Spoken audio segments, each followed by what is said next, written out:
As you already know, the country is in an economic crisis. If you look at the situation that we were in by 2014, in all economic indicators, we were either in the first place or second place in South Asia. Even within the Asian region, we were the second fastest growing economy in 2014. But today, the situation is quite different. I have shown you here in this chart a comparison of the last 4 years versus the 4 years prior to the last presidential election. As you can see, the comparison is alarming. In every area, we have fallen. The average GDP growth, which was about 6.8% before 2015 presidential election, has fallen to about 4%. The reality today is much lower. GDP increase, which was 23 billion in the last 4 years before the presidential election, has come down to only 7.8 billion. And then it goes like that. GDP, the per capita, more than $1,000 has come down to about 260. So in every aspect, you can see the downturn. If you look at the GDP growth rate, it is very clear. The GDP growth rate in 2014 was around 7.1%, average 6.8 before that for the last 4 years. It has come down by 2018 to 3.1%, which was equivalent to Afghanistan. But today, we have even beaten Afghanistan. The GDP growth rate this year is estimated to be around 2.8%. My colleague, former Governor Nalaka Godahewa, will confirm that figure. And more than the drop, one thing that I'm more interested to tell you about is the comparison of today's situation versus what we would have achieved. There was a system the central bank had those days when Governor Godahewa was there.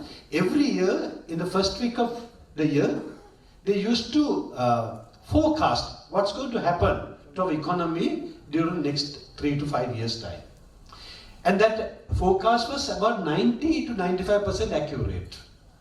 And in 2014, what they predicted, the growth rate that they predicted, and the GDP growth that they predicted, you can see in the first chart. And in the second graph, you see what we have achieved under the current government. If you look at the 2019 figure, we should have achieved $144 billion worth of GDP, whereas we are going to end up at about 89 billion, which means we are $50 billion behind what we should have achieved. This is the most important thing for you to understand. Now, the question is, why did this happen?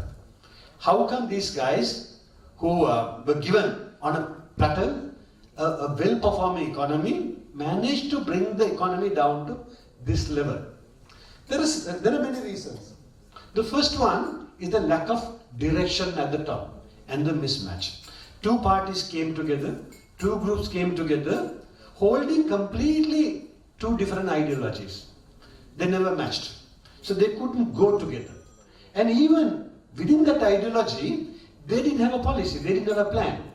If you look at the current government, from 2015 to 2018, I have counted 9 different economic policies presented by these leaders at various different forums. How can you have not 99? How can you have 9 different economic policies within 5 years? That means you have absolutely no policy whatsoever. The second one is the way they started. They got it all wrong.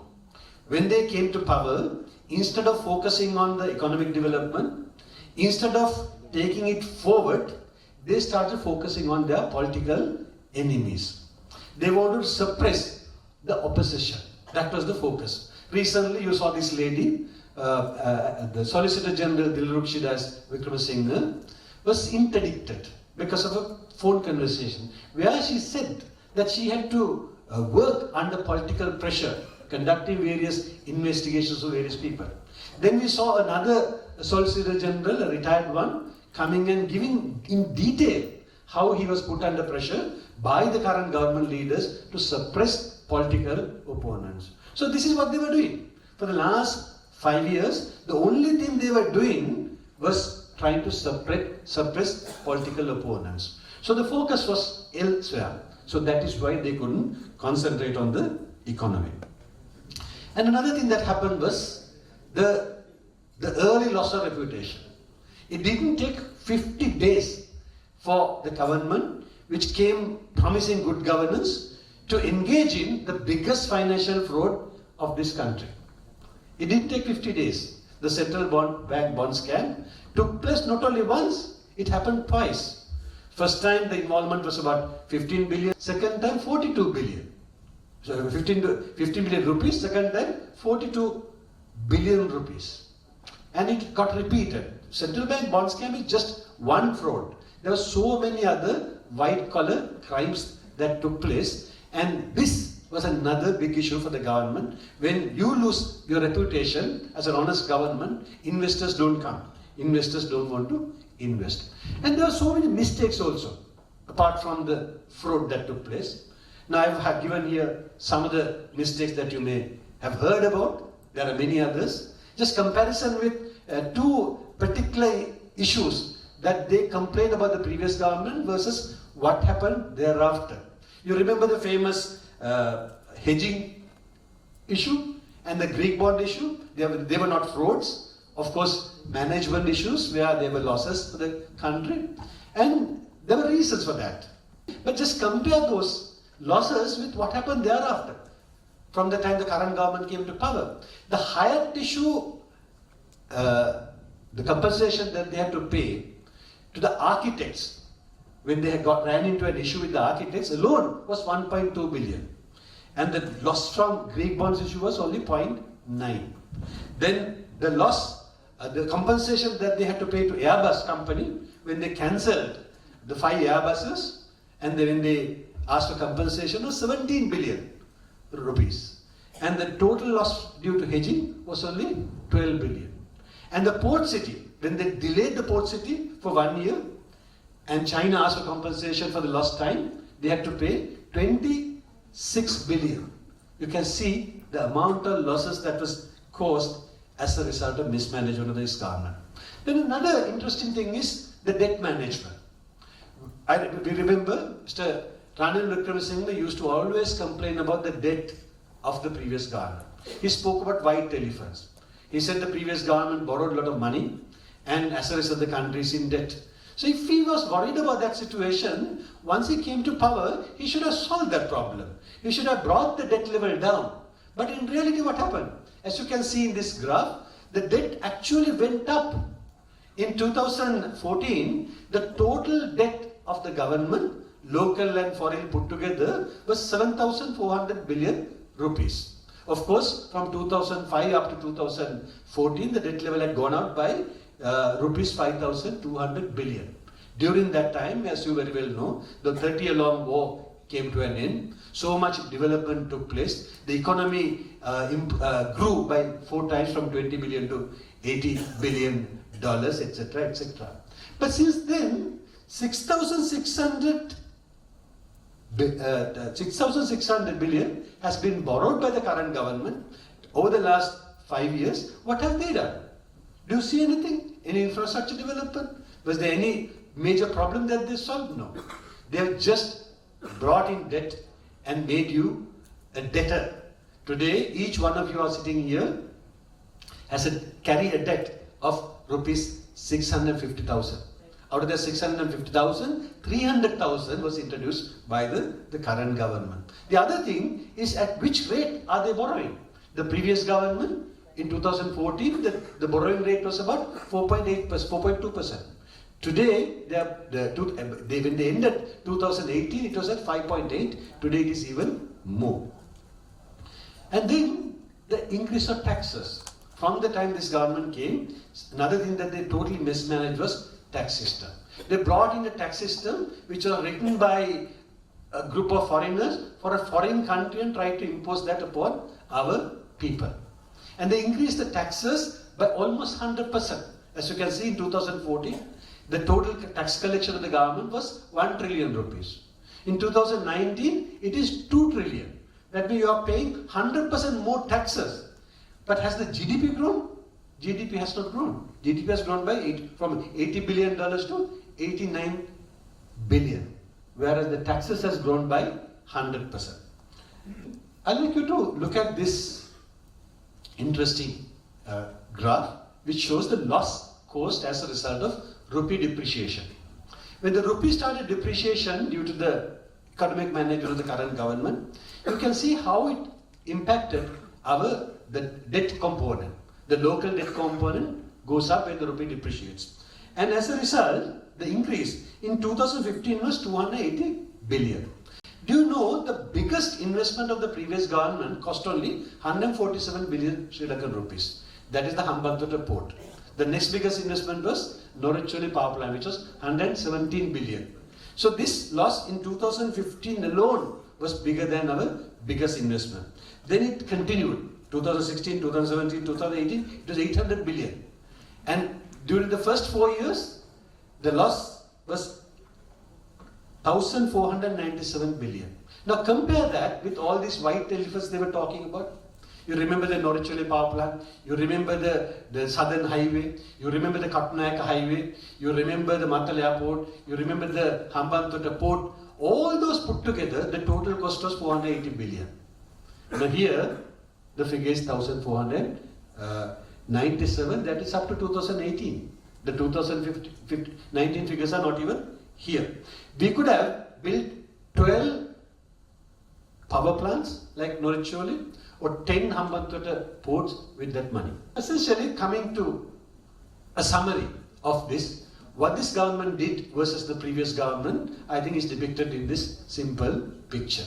You see, the previous government had a vision. Previous government planned everything.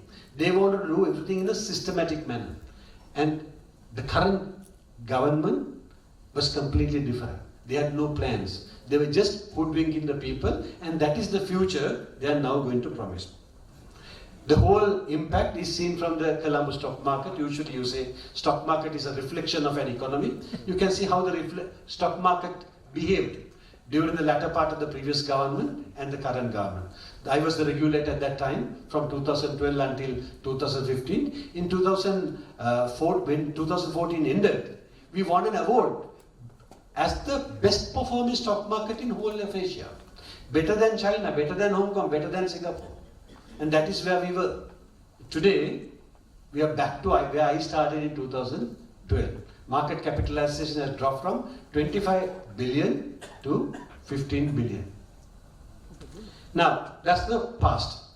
Next, how are we going to go forward? That's the more important question. For the last 4 years, starting from 2016, Viatmaga and several other professional groups sat together and discussed how this country should be run if there's going to be a government change under a new leadership. We were given leadership by Mr. Godahewa Rajapaksa, who fortunately has now been nominated as the presidential candidate of Sri Lanka Podujana Peramuna, plus many other parties joining hands. So what I'm going to present to you now are a few slides just to tell you some basic thoughts as to how we should move forward. Mr. Godahewa Rajapaksa believes that first and foremost, we have to re-establish national security. Unless we re-establish national security, nothing else can be done. No foreign investor is going to come. No local investor is going to put funds in. No government machinery is going to function. What happened on the 21st April cannot happen again. And to do that, to bring back that security, who is the best person? The best person who provided the know-how to win the war, to win the 30-year-long war. And that person is now going to be our presidential candidate. And the second thing is, if you want to make a change, two things that we are trying to implement, which Mr. Godahewa Rajapaksa strongly believes, is to bring meritocracy and technocracy into the government. Picking the best person to do the right job. And that person must be a person who has the technical expert to carry out that job. For example, when you appoint your new cabinet, you can't just go by seniority. You have to pick the right person for the right job. Of course, when in December, we will have to stick to the current parliament and pick the cabinet from that. But then there will be a new parliament election that will be held probably in March next year.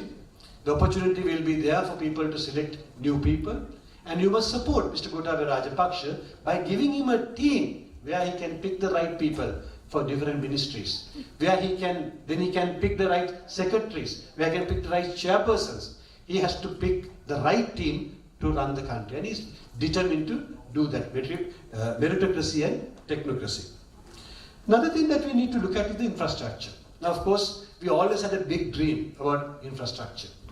When Mr. President Mahinda Rajapaksa was governing, we invested a lot in infrastructure. Had that government continued, we would have done a lot in terms of infrastructure. But unfortunately, today we are in an economic crisis. Today we do not have the money that we would love to have to do all those developments. But yet, there are certain things that we need to complete. Because some of the projects that were started during the previous government had to be completed to get the full use of that. A good example is the highway network. Unless you complete the outer circular network, the Kandy highway, the other things, you can't get the best use of this. So there are, likewise, we have identified a few infrastructure projects which somehow we have to find money and complete so that we can get the benefit that we originally intended for. The second one is the economy. Now, economy currently is almost dead. So we have to bring back the confidence of the business community, because the private sector has to take the lead. Of course, the government, like an invisible hand, should continue to support the private sector. But how do you bring that confidence back? Today, private sector has enormous amount of problems. They are struggling with the tax system. They are struggling with the high interest rates. They are struggling with getting approvals from the government. There are so many problems. So, as soon as the new government comes to power, from the next immediate interim budget, government has to look at few things. The first one is to look at the tax system. We have to do a major change in the current tax system, simplify the tax system, reduce the tax levels, and also assure the business community whatever we put in place is not going to change at least for 5 years. So that's some consistency that the people will be looking for. And also, there are so many laws that we need to revisit. Outdated laws, regulations. We need to revisit and revamp those things as fast as possible so that we can give the necessary support for the private sector to operate and function. And also another thing that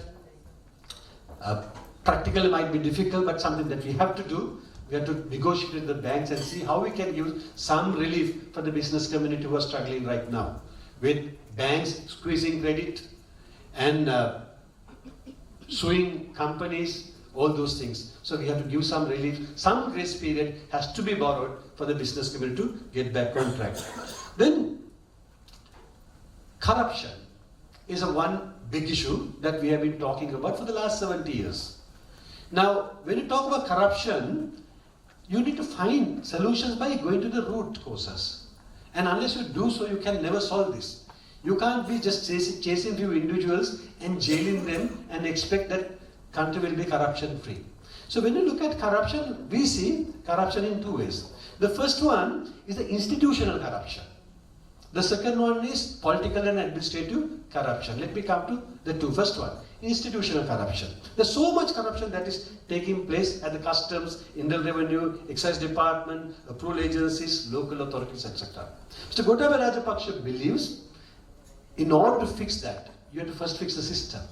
You have to bring technology. You have to minimize the human interaction with these institutes. Of course, this idea is not new. The idea was always there. Inland Revenue, for example, already has a system which is not functioning. Customs was trying to introduce a system which is not functioning. Why are they not functioning? That is because the leadership do not have the courage to get those things done. So one thing that Mr. Gotabaya Rajapaksa is very particular, within the first 6 months to 1 year, he wants to bring technology and make sure these systems are in place. Human interaction will be minimized so that the corruption opportunity will not be there. Second one, when it comes to the political and administrative level corruption, large level corruption that are taking place, they are very much related to procurement, contract management, etc., etc. So three things that we are looking at this stage. We already have a national procurement policy which is not getting implemented. Like the previous one, it's all about leadership. How you can provide leadership and get it done Of course, there are certain improvements to be made. So we want to make sure that national procurement policy is implemented to the dot. Also, we need to bring in a contract management system so that corruption opportunity will not be there. And also, the expenditure. Now, you remember there was a talk that about 25% of government expenditure is totally wasted. Now, this is something that we can reduce. But to do that, you have to monitor. When you allocate money, when you allocate budgets for various ministries, various departments, if you monitor them, then the opportunity for corruption gets minimized. So a proper expenditure monitoring system has to be put in place. That's also another thing that we are planning to do. Then, when it comes to large SOEs, now the UMP government, whenever they come to power, they start selling strategic enterprises, saying they are loss making. Actually, they make those strategic enterprises to make losses, so that they can justify what they try to do. Classic example is Hambantota Port. Hambantota Port, which was making profits, they made sure that they stopped the import of cranes and other stuff to support that port, and it didn't grow at the same speed that it wanted to grow. Sri Lankan Airlines, they cancelled the Airbuses that we had ordered and say it is making losses. CB, they cancel all the projects that were in the pipeline and say there's emergency power requirement, buy emergency power at double the cost and say it is making losses. So this is something that we need to go and address. Now we looked at these large loss makers like the CPC, like CB, Sri Lankan Airlines. When you go and really look into those, all those can be turned around. All those can be turned around. And we assure you that it can be done with the right management and the right focus and non-interference by the politicians. So that is something that we plan to do. Then another very important area is, you know, when you talk about economic development, we talk about agriculture, we talk about industry, we talk about service sector. Now it's already accepted that Sri Lanka's economy will grow through service. By now, 52% of GDP comes from the service sector. That will continue to grow. But something that is very important for us to remember, even though the contribution of the agriculture sector to GDP is only 7.2% as at 2018, 1/3 of our population still live based on agriculture. So you can't say agriculture is not important. It is only 7.2% of GDP. 1/3 of population is important to us. So when you talk about a people-centric economy, where we focus on people, we have to take care of those people. So therefore, we need to go back and see what went wrong with our agriculture. There's so much that we can do to change our agriculture setup, improve that, and actually earn revenue. Now Sri Lanka has 65,000 square kilometers land mass. Netherlands has only 45,000. Now Sri Lanka's agriculture and exports is only 2.6 billion. Whereas Netherlands exports 100 billion. See the difference. So if you really bring technology, focus, there's so much that you can change, and that is one thing that we are very much focused on. Even yesterday when you listen to Mr. Godahewa Rajapaksa's speech in Anuradhapura, he spoke a lot about agriculture, because that is something that we are going to focus on. However, for development of the country, we think in order for us to leapfrog into the future, the secret lies in technology, because there's so much opportunity to grab the current economic developments with our youth and make use of those for economic development. In that, there are things that we need to do which are not very difficult to do, of course. Things like high-speed internet connectivity, e-government practices, research and development, and also creating an innovation fund to support entrepreneurs. And all those things will help us to bring focus to technology area. We must support industries to make money. In fact, not without many of you knowing, there are little companies which are making large amount of money in the technology area without much support. And if you really support this area, we believe a lot can be done. But at the same time, we need to identify what are the industries where we actually need to go and support the growth potential. Industries like tourism, for example. In industries like software engineering, industries like construction, industries like logistics. These are areas where we need to identify as growth industries and go and support. So we have now put in specific plans for each and every industry. What we are going to do, how we are going to support those entrepreneurs. And as soon as the government changes, those things will get activated. However, despite all those things, one thing that you have to remember is that the future belongs to knowledge. This is a knowledge century, as Mr. Godahewa Rajapaksa always says. So our biggest asset, the human resource, is something that we need to develop further so that we can grab the opportunities out there. For that, we have to invest heavily into education. But if you really look at our education system today, you know where we stand. We say we give free education, but do we actually give free education to our children? How many of our children can actually go to universities? Now, in 2018, 170,000 students who got qualified to enter the university couldn't enter. Only 35,000 were able to enter. Now, all these students have a right to go and get a university education. So, Mr. Godahewa Rajapaksa says, I will provide university education to all these children. Then somebody can come back and ask, is it a reality? Can you really do that? If it is only 35,000 admissions currently, how are we going to make sure 200,000 are taken? And that can be done. We have done our numbers. Simple calculations. Take for example our university system. Only 1/3 of the capacity is currently utilized. There are so many government educational institutes just sitting idly. Those resources alone can accommodate about another 70,000 students. So then let's say another 100,000 left. You don't need physical infrastructure to teach these students, help them to get a higher education. The systems have changed elsewhere. Distance learning, using technology. There are so many ways in which you can support these people. But if you have a will, there's always a way. So we are going to invest heavily in the next government for education. That is equivalent to the investment that was made to win the war when Mr. President Mahinda Rajapaksa came to power in 2005. Mr. Godahewa Rajapaksa analyzed the situation as the Defence Secretary and found out the amount that they were spending on defence was not enough. So he went to the cabinet with a large budget. And when they said, no, we can't spend that money, we have to spend that money to develop the economy, he said, first let me finish the war, then you can develop the economy. And President Rajapaksa agreed. They allocated that money and you saw the result. The war was ended in 3.5 years. Today, he's looking at education the same way. If education is the key for success, then we have to invest in that. And Mr. Godahewa Rajapaksa is determined to make that investment. Ladies and gentlemen, we have a lot of work to do. We lost almost 5 years. So to come back and get back to where we really want to go, probably we will have to do 15 years of work within 5 years. Then you need to decide who can do that. Is it somebody who just sat with the current government, did nothing, endorsed everything that the current government did, and suddenly trying to pretend that he's the Messiah and try to be a new man? Or a man who has already delivered? Or a man who has already worked on these things and has a plan? I think it's the latter. That man is available for us. Mr. Godahewa Rajapaksa was preparing for this for the last 4 years.